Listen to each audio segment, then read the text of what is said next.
বন্ধুরা, আজ আমি রান্না করছি। দেখো এখানে আছে ছাল, পা, মুরগির ঠ্যাং আর কি পা, আর দেখো এখানে মুরগির ডানা, আর এখানে আছে স্টমাক, আর আছে মেটে। তো এটা রান্না করব আজকে। সব কিছু মশলা দিয়ে ম্যারিনেট করে রেখেছি। তারপরে এখন দেখো পেঁয়াজ ভাজছি জিরে ফোড়ন দিয়ে। ভালো করে পেঁয়াজটা একটু ভেজে নেব।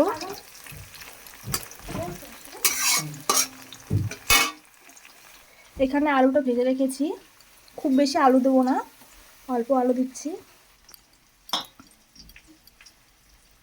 ছালটা দেখো বন্ধুরা, আর মাংস আছে, সলিড মাংস দিয়ে দিয়েছি এটার মধ্যে। মা মাংস রান্না করছে, ওখান থেকে মাকে বললাম মা সলিড মাংস কেটে দাও, আমি রান্না করি এটার মধ্যে দিয়ে দিই। তো মাংস দিলে ভালোই লাগে, তার জন্য দেওয়া। খুব বেশি পরিমাণে তেল দেবো না, কারণ এই ছালের থেকে পায়ের থেকে অনেকটাই তেল ছাড়ে। দেখো পেঁয়াজটা ভাজা ভাজা হয়ে গেছে, এইবার দিয়ে দেবো ছাল পা এগুলো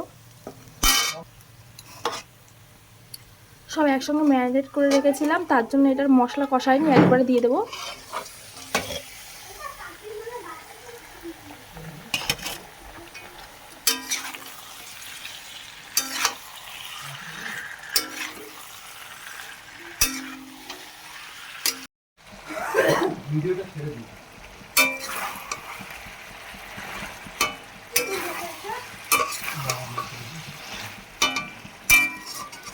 দেখো বন্ধুরা কত সুন্দর তেল ছেড়েছে।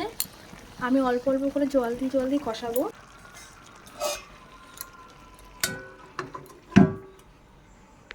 বন্ধুরা আমি দিয়ে দিয়েছি মিট মশলা, এই মিট মশলা দিয়ে দিয়েছি।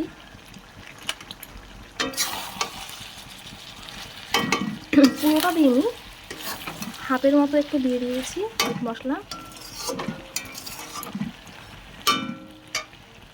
কারা কারা মিট মশলা খেতে পছন্দ করো মাংসের তরকারিতে, কমেন্টে বলো। আমার খুব ভালো লাগে মিট মশলাটা, তাই আজকেও দিয়ে দিয়েছি। দেখো বন্ধুরা প্রায় হয়েই গেছে, আর একটু হবে। কত সুন্দর কালার এসছে।